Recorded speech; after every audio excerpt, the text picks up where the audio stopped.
Empire.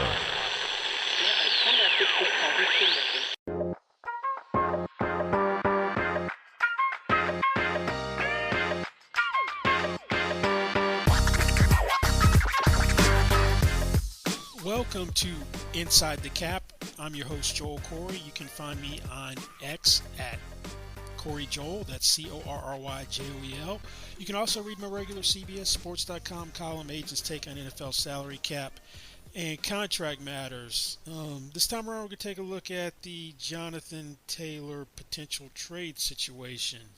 First off, I'm a little dumbfounded at how the Colts and Jonathan Taylor have gotten to the point where he was given permission to seek a trade on Monday, where there is a deadline of next Tuesday, August 29th, for a trade to be worked out. This situation, to me, was set up perfectly for Jonathan Taylor to have an extension, just from the standpoint that you've got a team that should be able to accommodate a lucrative running back contract. You draft Anthony Richardson with the 4th overall pick in this year's NFL draft, so you won't be contending with a high-priced quarterback on the roster for the foreseeable future. You can't do an extension with him until 2026 at the earliest, which would be the 3rd year of an extension with Jonathan Taylor. A strong running game should be Anthony Richardson's best friend, especially considering he's relatively inexperienced for a quarterback coming out of college. Started 13 games at the University of Florida. So having someone like Taylor would take a lot of pressure off of him. And this situation has parallels to where the Arizona Cardinals were in 2018. You had David Johnson, great second year, limited to 1 game because of a wrist problem, dislocated his wrist. In the 3rd year, they paid him after the 3rd year, his contract year. New head coach, Steve Wilks, drafted a quarterback in the 1st round, Josh Rosen. You got Shane Steichen coming in, new head coach, drafted a quarterback. 5 years ago, they paid Jonathan Taylor $13 million per year on his contract. Turned out to be a mistake, though. He had almost $32 million in guarantees in the contract, and incentives took the max value of the deal to $45 million. Now, nonetheless, that's not where we are with Jonathan Taylor, and especially considering comment that Chris Ballard, the Colts GM, made in January. When they're great players, it is. When they're a special player, it is. I'm not going to get into what we're going to do contract-wise, but when you're a special player and a special playmaker, yeah, that kind of talk in January, to me, seemed like there was going to be a contract extension, but nonetheless, things went south this summer. And to me, Colts owner Jim Irsay lit the fuse, getting into a social media feud with his comments about running backs on X, when he characterized running backs wanting changes to be made in the NFL because being underpaid is bad faith. Taylor's new agent that he hired in June, Malky Kawa, took it up a notch, saying that Irsay's operating in bad faith and not playing his top offensive player, then suggests the relationship between Taylor and the Colts is beyond repair. They have a meeting during practice, didn't ease tensions. Next thing you know, Taylor's demanding a trade. That becomes public knowledge. We actually demanded it before that.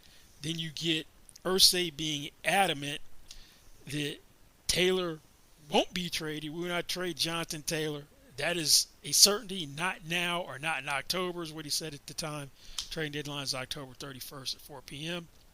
Then you had these reports about him, whether he complained of back pain or not with the physical. He denied there's any back pain. And I think Irsay tried to dial it down last weekend. And then Monday, dial down the rhetoric. And then Monday, he's granted a trade.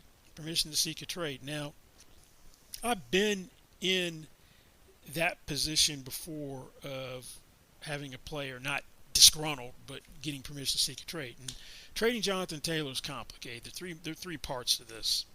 The three moving parts. One, the contract. Two, trade compensation. Three, his health, because he's on active, the active physically unable to perform list because of the ankle surgery he had in January. Hasn't passed the preseason physical yet. So you got three components that need to align for a trade. I suspect the health will take care of itself. My sneaking suspicion, have no proof, is that Jonathan Taylor probably could pass a physical, but complaining about the ankle injury more than he there actually is, because this is part of his quote-unquote hold-in tactic. Just my uninformed speculation. But getting back to my experience when you have permission to shop yourself for a trade, is really for you to work out a deal once you identify a team that might be interested. This goes back to, I think it was 2004. We represented Patrick Surtain, cornerback for the Dolphins, whose son actually may end up being a better player than the original Surtain. No, this is 05. This is 05. This goes back 2005. And Pat was a three-time Pro Bowler. Pat, very good cover corner. But 04 with Matt Thomas, who's now the contract negotiator for the Seahawks, yeah, when Pat had 2 years left on his contract, they approached us about a contract extension. It became very obvious we weren't going to be on the same page. So in his contract year, that offseason, they told us, since we're never going to meet what you want, which was top of the market money, Champ Bailey, Chris McAllister at the time, go try to find a trade. Try to find an interested party, which we did, the Chiefs. They had to work out the compensation among themselves, and we had to work out a contract, which we did. We actually had the contract done before the Chiefs and the Dolphins had worked out the trade compensation. We knew that the deadline was going to be the draft. And after we'd gotten the contract done, we knew that deal was going to get done. There's no way you're going to be able to bring Pat back in the locker room, not pay him heading into his contract year after there's a team that was going to pay him. But our whole role was, one, identifying a team, reporting back to the Chiefs, more or less let them work out the compensation, because we weren't authorized, and maybe that's the case here, I don't know. We weren't authorized to tell them what would be acceptable. The Colts have come out and said they want a first-round pick or an equivalent, but getting the contract done was really what our role was with the interested parties. Contractually, the running back market is really taking a downturn this year. You had 8 running backs who were making over $12 million per year when the regular season ended. Now you're down to 4. And top of the market is Christian McCaffrey on a deal he signed in 2020, back in April 2020. 4-year extension when he had 2 years left on his rookie contract, averaging $16,015,853 per year. He had $39,160,500 in guarantees, and an NFL record $30,062,500 fully guaranteed at signing. Now, you only have 4 running backs averaging $12 million per year or more. The last deal to get done was Nick Chubb in 2021. He was in the final year of his rookie contract then. 3-year extension averaging $36.6 million extension, averaging $12.2 million per year. He had $20 million in overall guarantees, where there was $17,133,059 fully guaranteed at signing. Now, second highest paid running back on paper is Alvin Kamara at $15 million per year. I don't necessarily call it $15 million per year because the last year has 25 million in it. So there is no way he would be playing for that. It's really 12.5 million per year. That's the second highest paid running back to me, 12.5. So someplace between 12.5. You're not getting to 16. You're not going to reset the market. Something above 12.5, maybe that David Johnson neighborhood, would have to be the contract to get done. But that's one piece of the puzzle. Now, the next piece of the puzzle is the trade compensation. Now, before I get to that, there is maybe if Taylor is so dead set of getting out of Indianapolis, he could accept a trade without getting a contract. We had a holdout situation in 2004 with Keenan McCardell, receiver for the Bucks, that now is the Vikings receivers coach. That thing went until the trading deadline. Tampa was adamant they weren't going to pay him, and it got to the point where Keenan was like, you know what? I don't need to get paid. I just want out of here at all costs. And when the Chargers, at the 11th hour before the trading deadline, approached us, they needed to know, do we need a contract done now, or can that be put on the back burner? And Keenan was fine. I just want out of town. So I don't know if things are that bad where Taylor would accept getting out of town at all costs. But there's a problem with that trade compensation is going to be less, I would think, if you don't have the contract in place. And then you have to actually pay someone and give up draft capital. Then if Indy's trying to get the most draft capital, would they be willing to eat some of the salary this year, convert money on the way out the door to improve the draft capital? Taylor's making $4.304 million this year. You could lower his base salary to his league minimum $1.01 million. The most you could eat, Indy could eat, would be $3.294 million in a trade. That's just another consideration. But Indy publicly stated they want a first-round pick or the equivalent. Now, I remember last year when Christian McCaffrey was traded, the initial reports were that the Panthers wanted multiple first-round picks for McCaffrey. They ended up getting a phenomenal deal under the circumstances. And they converted basically all of his salary into signing bonus in the offseason. So you only had to take on San Francisco when they acquired McCaffrey, only had to take on the prorated amount of what was left for the current year for 2022 in salary. And they got a second-round pick. They got 2023 second, third, and fourth-round picks, and a 2024 fifth-round pick.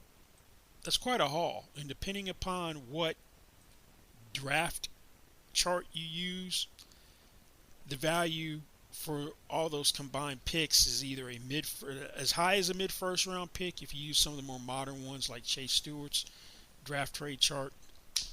If you're going back to the original Jimmy Johnson draft trade chart, which tends to overvalue picks in the first round, particularly the early first round picks, then it's a mid-first round. It's a mid-second round pick. And the picks were in the back of the round because San Francisco did so well. So you're talking pick 61 in the second. The third round pick was the 93rd pick overall. And to me, the perfect team to trade for Jonathan Taylor is going to be a team that views him as a missing piece to get over the hump for a Super Bowl.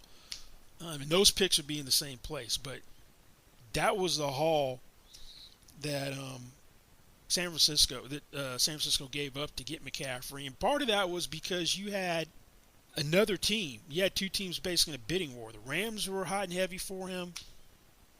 So that gave Carolina a little more leverage.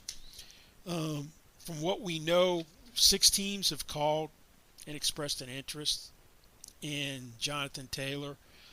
3 that have come up by name have been the Miami Dolphins, at least in reports. You take them with a grain of salt, reports, but um, Chicago Bears and Denver Broncos.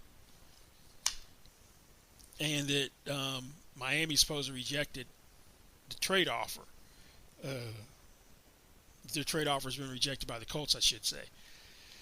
So if you can get 2 teams that are in that much of a bidding war, then that's how the Colts are going to maximize their compensation. Now, to me, if you're looking at the straight compensation, the last time a team got a first-round pick for a running back, which I don't think you're going to have I don't think you have a chance getting a first-round pick in this situation.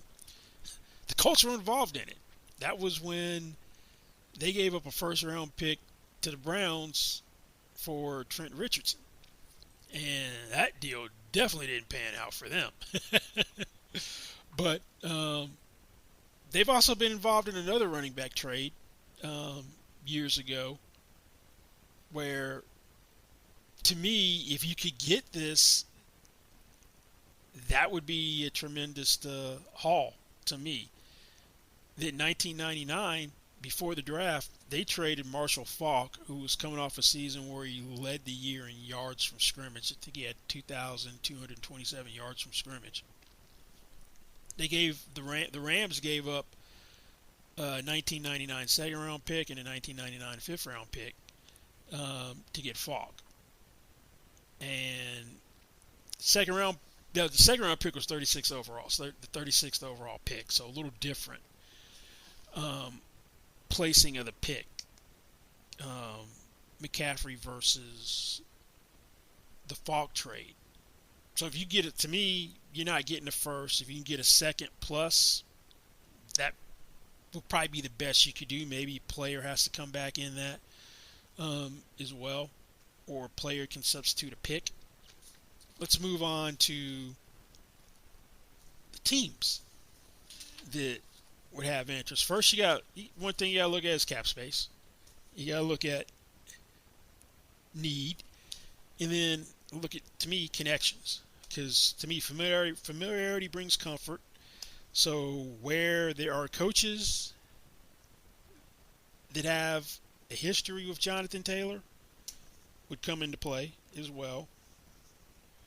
But if you're looking at the Dolphins, they've got the cap space to do it. According to NFLPA data, they have just under $13.5 million of cap space. You got to remember, right now, only the top 51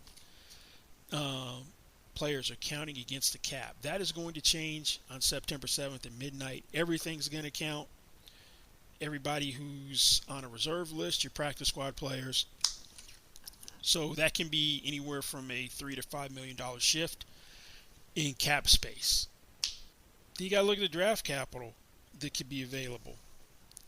Not getting a first round pick, but Miami does have a second round pick in 2024, fifth round pick, sixth round pick, seventh round pick. They've got full complement of picks in 2025 as well.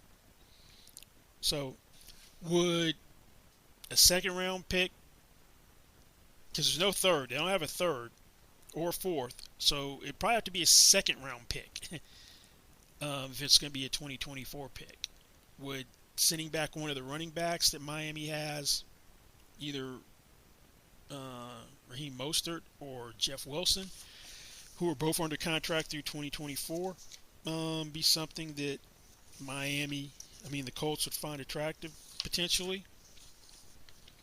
But I would look along those lines, and Miami's one of these teams that is in a win-now mode. This team's been there hadn't been a trade. They're not shy about making trades. Past couple of years, Tyreek Hill comes over, make him the highest paid wide receiver. Bradley Chubb comes over.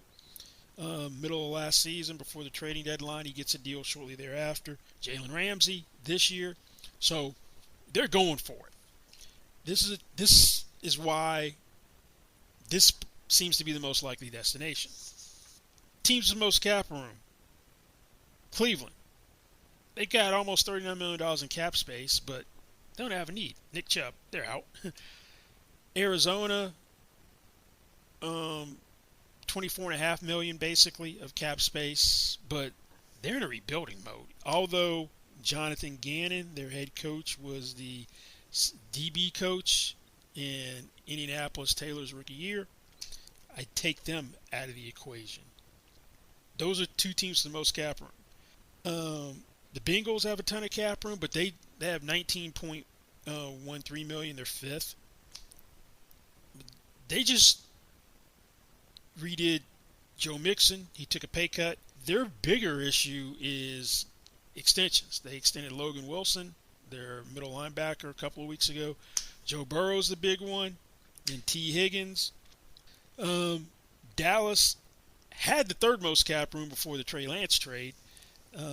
They're still right up there because you're only taking on, for at least this year, his minimum base salary. But to me, that seemed like a potential place. But after giving up getting the quarterback, and Jerry Jones saying that he was comfortable with the running backs they had, although he would explore everything. He said earlier in the week that to me is a signal that they weren't really in the market unless they could get them for something that made sense for them. Detroit, 19.14 million in cap space. They drafted Jamar Gibbs in the first round, so I'd remove them from consideration as well. And those are the teams that heading into today had the most cap room in the NFL. NFL Sunday Ticket is now on YouTube and YouTube TV, which means that it just got easier to be an NFL fan, even if you live far away. Like maybe you like the Bears, but you're hibernating in Panthers territory. But with NFL Sunday Ticket, your out-of-market team is never more than a short distance away. Specifically, the distance from you to your remote control. NFL Sunday Ticket, now on YouTube and YouTube TV. Go to youtube.com/presale to get $50 off. Terms and embargoes apply. Offer ends 9/19. No refund. Subscription auto-renews. The summer event Ahsoka is now streaming on Disney+. Witness the thrilling adventure of former Jedi Knight Ahsoka Tano as she uncovers a disturbing new threat to the galaxy far, far away. Don't miss the highly anticipated Star Wars series Ahsoka, now streaming only on Disney+. Between the kids being home and hosting, everything in our house gets used up in summer. With Instacart, I can save money by stocking up on all my favorite summer brands. I save time by getting everything delivered in as fast as an hour. And I save myself a sink full of dirty dishes by stocking up on paper plates for the annual summer cookout. Save more on summer essentials? Spend more time enjoying summer. Add summer to cart. Download the app to get free delivery on your first 3 orders. Offer valid for a limited time. Minimum $10 per order. Additional terms apply.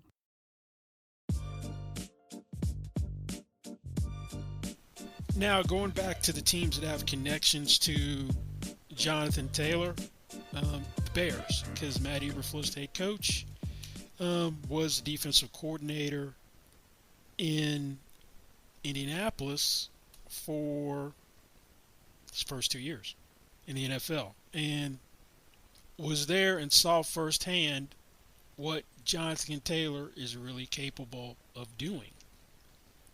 Because putting that season of last year aside, the injury-plagued season, you go back the year before, and he's coming off a career low 861 rushing yards in 11 games. The offensive line underperformed, but he had the ankle injury, which was slowing him.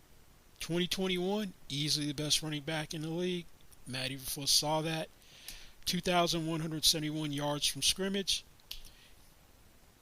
1,811 rushing yards, 20 total touchdowns, 18 rushing touchdowns. All those things led the NFL.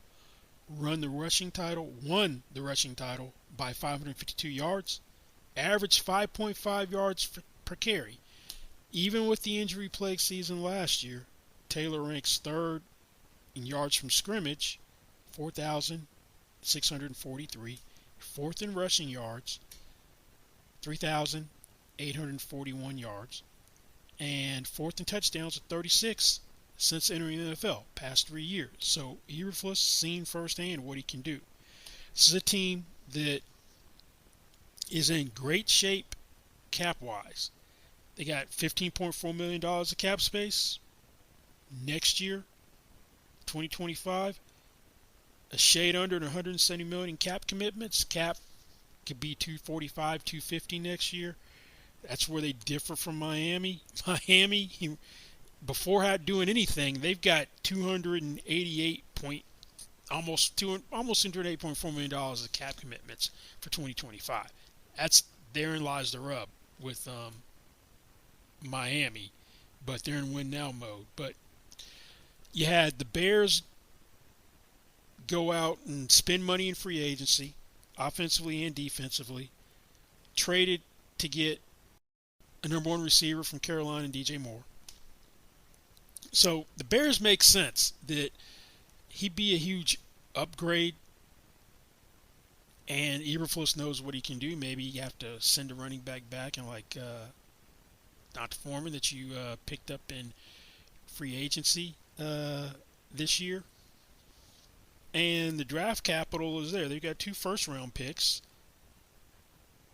They have Carolina's from the Carolina moving up, so they could draft Bryce Young. So 2 firsts, a second, a third, 2 fourths this year. They have 5th and a 6th.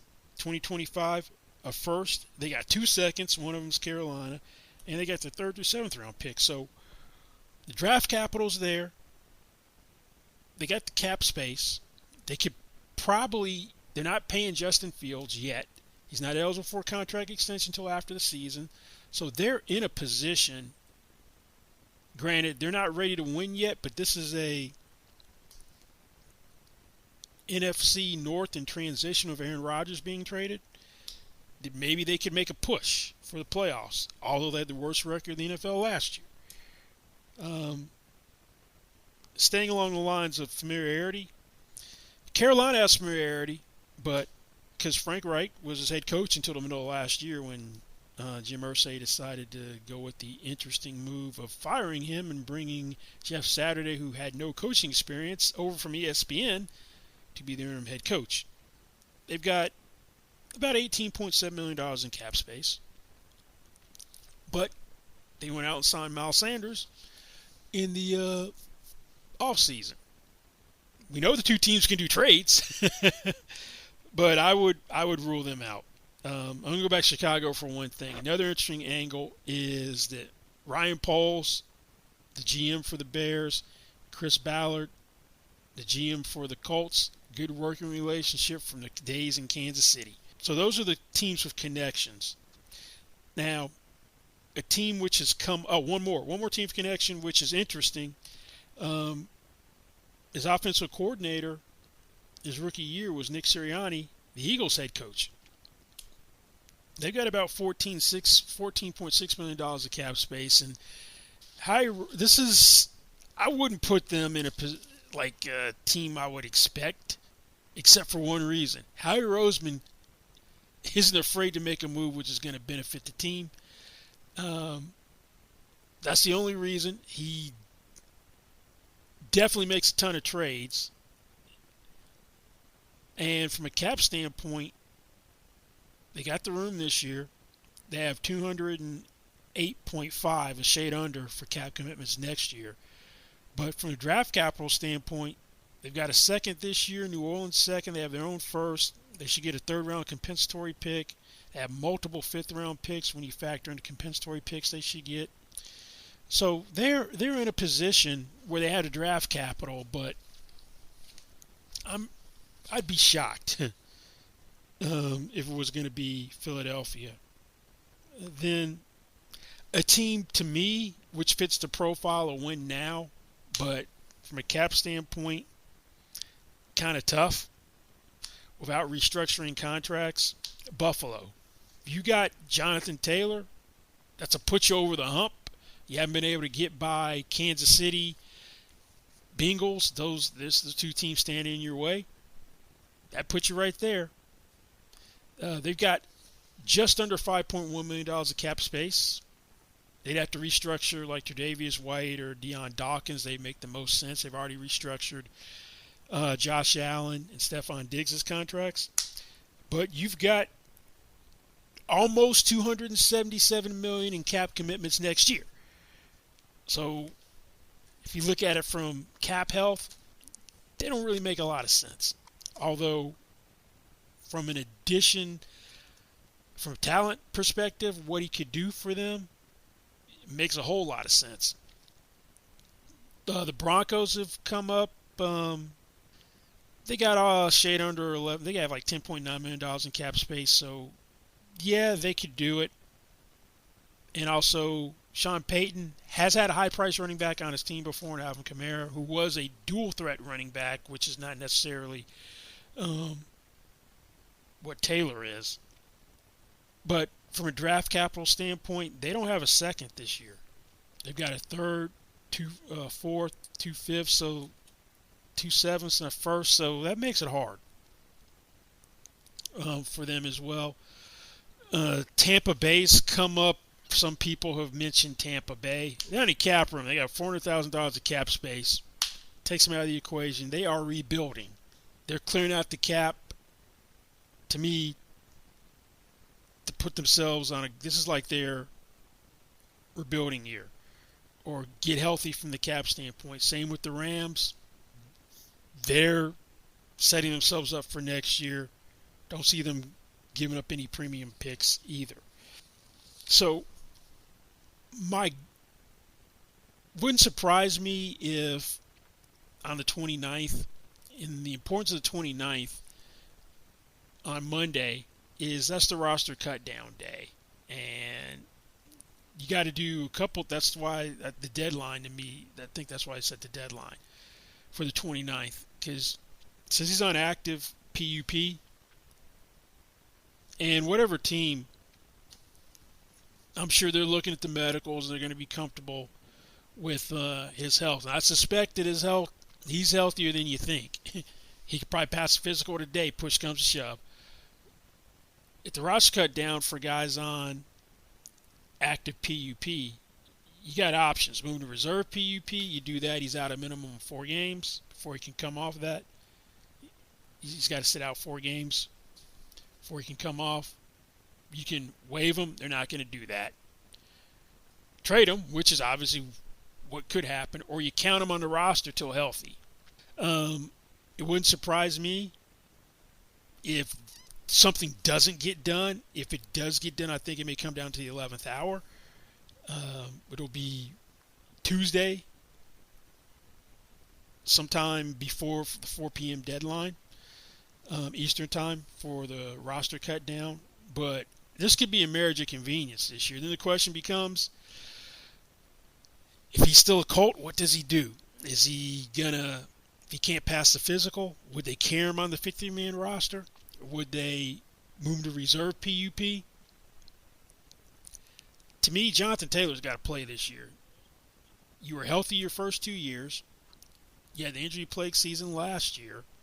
You can't really have 2 injury-plagued years and expect to get paid.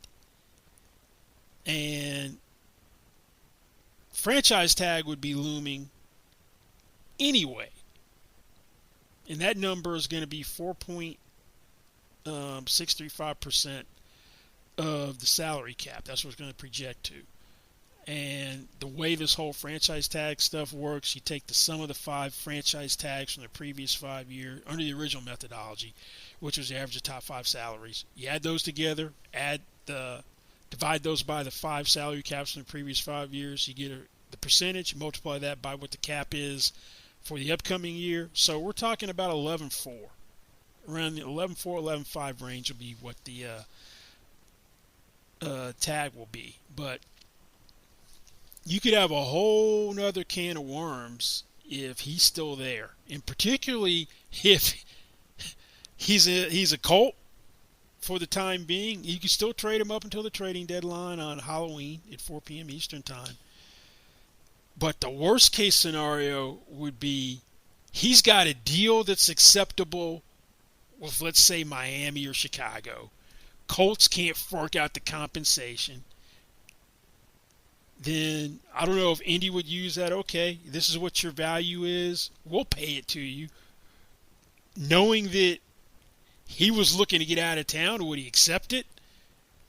So having him come back under those circumstances, the worst possible thing to me, unless you're willing to pay him. And then having him come back and not paying him, man, this thing could get pretty sticky because he could pull the I'm still not healthy to play. Maybe he hasn't rehabbed and he couldn't pass a physical. I suspect that's part of a quote-unquote hold-in strategy. Let's say they pass him on the physical. How much of a pain in the butt is he going to be? And then is he going to be enough of a pain in the butt where potentially you're setting yourself up to be suspended for conduct detrimental? Then what if he's refusing to perform? You got a whole bunch of issues which could come up there. Or you're going to be enough of a distraction between now and the trading deadline to where hopefully they move you anyway. So if he's there, this thing can get sticky. But I suspect, at least for the time being, if he's not moved, it's a marriage of convenience. He's got to go out there and play. And if he's past the trading deadline, then it's going to be potential tag next year. Money usually cures all ills. Maybe fences could mend where you pay him. But right now, the relationship seems to be teetering. But we'll see where this thing goes before Tuesday. But I pretty much am in the camp of too many moving parts to get the trade done. And the Colts are going to have to deal with this thing for the early part of the season, at least, if not the whole season. Well, that's going to be it for this episode. Don't forget, you can find me on X at Corey Joel. That's CORRYJOEL. You can also read my regular CBSSports.com column, Agent's Take on contract and salary cap matters. Thank you for listening, and we'll see you back here next time. Goodbye.